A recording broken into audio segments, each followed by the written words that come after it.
In the 2003 blockbuster movie, Bruce Almighty, Jim Carrey stars as Bruce Nolan, a man whose life is so in the toilet after being fired that he screams out to God saying, "God is the one who should be fired, not me. The only one not doing their job around here is you, God." The character of God, who is, of course, played by Morgan Freeman, abruptly asks Bruce if he thinks that he could do his job any better than him. And when Bruce says yes, remember this is Jim Carrey, he's given God's job and all of its perks, including receiving all of God's power. As the movie progresses, Bruce realizes the job is way harder than he anticipated. Towards the end of the movie, he is irritated by all the voices in his head, and after realizing that they are prayers, he devises a way to quickly get rid of the voices. He answers all of the prayers with the simple reply of yes. And then chaos quickly ensues. The economy fails because everyone won the lottery. Schools close, businesses shut, and mobs soon form in the street. It turns out that, at least according to this film, answering yes to everyone's prayers creates disastrous consequences. And, while this film is a comedy, I think it actually speaks to a certain perception of prayer and relationship to God that exists in the modern world. Prayer is often portrayed as exclusively asking God for things. One celebrates if their hopes come to pass and grovels in disappointment when they do not. Sometimes prayer includes bargaining with God, making conditional statements such as, "If you get me that promotion, God, then I will make more time to do community service." Or, "God, if you just get us this new house that everyone is bidding on, we will go to services more often." This transactional way of being in relationship to God is all too common. But some of us may sense that this is too simplistic a representation of prayer. For many of us, our life experience might indicate that being in relationship with God, including prayer and how it all works, is a bit more complex. Still, though, this almost primal transactional mode of prayer remains with us. And we see one of the first examples of it in the Torah's account of Jacob escaping from his brother who seeks to kill him. At this point in the Torah's narrative, Jacob is a young man. He has taken his brother Esau's birthright and blessing under questionable circumstances, and as a result, he's fled his family home to seek shelter with his uncle. And while he's on his way, he has his iconic dream of the ladder and where he encounters God. And after his dream, he makes the following vow. He says, "If God remains with me and protects me on this journey and gives me food and clothing and returns me safely to my father's house, then the Lord shall be my God." In other words, only if Jacob receives what he wants and needs at the precise time he wants and needs those things, then he will have a relationship with God. In this speech to God, a young and inexperienced Jacob portrays someone without that much spiritual depth or religious insight. His potential relationship with God only works on his terms, his timetable, and his wishes.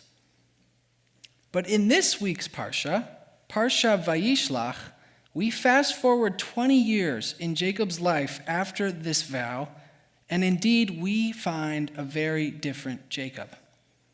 At this point in his story, Jacob has finally completed all of the terms of his agreement with his uncle Lavan.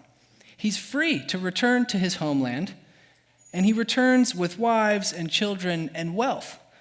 He is a man who has experienced hardship but endured it nonetheless. He's been treated harshly, but he has not given up his desire to come back home. And now, as he's on his way back to his homeland, only one obstacle from his past remains: his brother Esau. Jacob is distressed, to say the least, about seeing Esau, but he knows that he must confront him eventually. And as our parsha begins, Jacob dispatches messengers to gather information about Esau's whereabouts and his plans, only to learn that Esau is doing the same thing and coming to meet Jacob at that very moment, except for he has 400 men behind him. A little scary. So Jacob is terrified, and it is at this exact moment of desperation that he says a very different type of prayer to God than he did in his youth.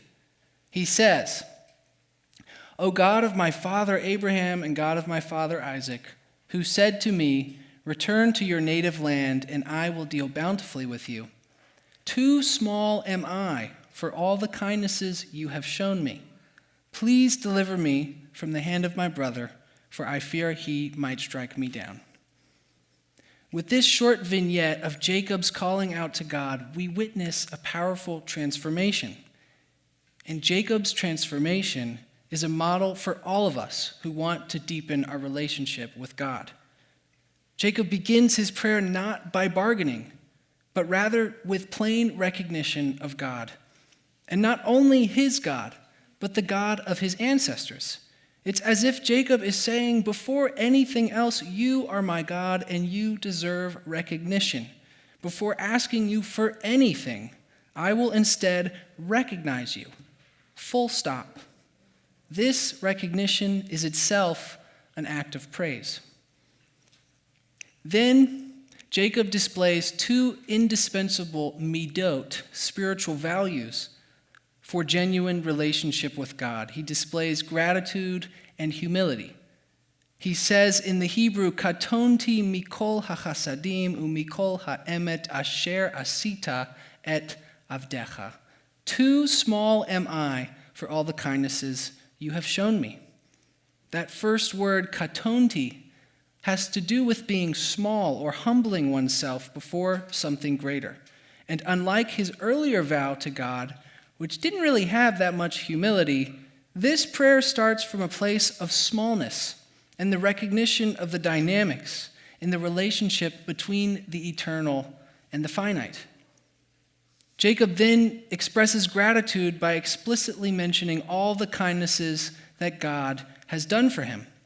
He displays the mature understanding that not everything in the world revolves around him.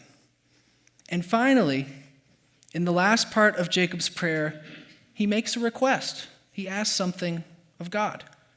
His request for safety is actually not unlike his request for safety 20 years earlier. The difference, though, is that now Jacob does not base his relationship with God on whether or not he gets what he asks for. He has a relationship with God no matter what. And even after 20 years of life experience and maturation, Jacob, like any other human being in the world, has needs and wants. But crucially, he does not approach God only with his needs. Through contrasting these two forms of Jacob's prayer, we see how he has evolved from a somewhat immature and self-centered young man to a spiritually developed and noble individual. It's true that 20 years of challenging life experience can sometimes have this effect on people, but it doesn't always. Jacob's spiritual maturation and his deepened relationship with God is not something that comes about passively. The cultivation of one's inner life must be an intentional process, which includes various forms of prayer, reflection, service to one's community, study, and good deeds. This list, of course, is not exhaustive, but the crucial common denominator of developing one's spirituality and relationship with God is that it is an active process. And in our day and age, making time to do this spiritual work is increasingly challenging. We all have 1,000 activities and commitments vying for our attention. Our smartphones and computers have become masters over our time and our focus. And on top of that, We are bombarded with messages.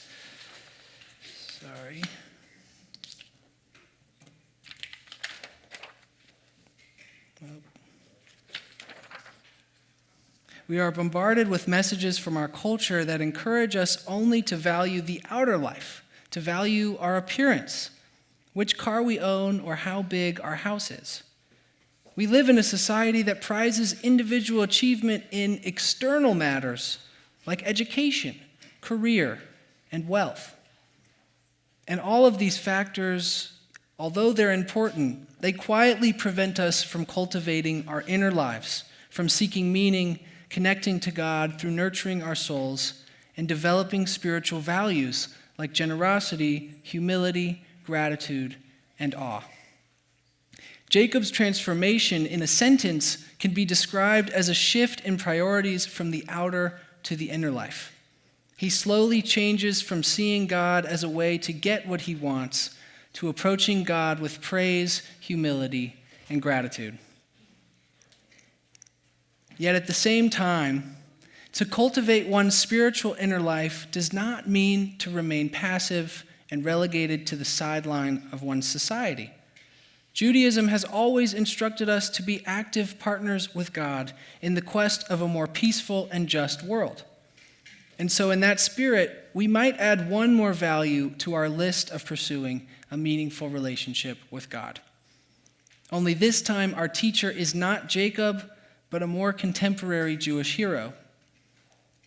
Just a few weeks ago, I had the honor of hearing Omer Shem Tov tell the harrowing story of his 505 days in Hamas captivity.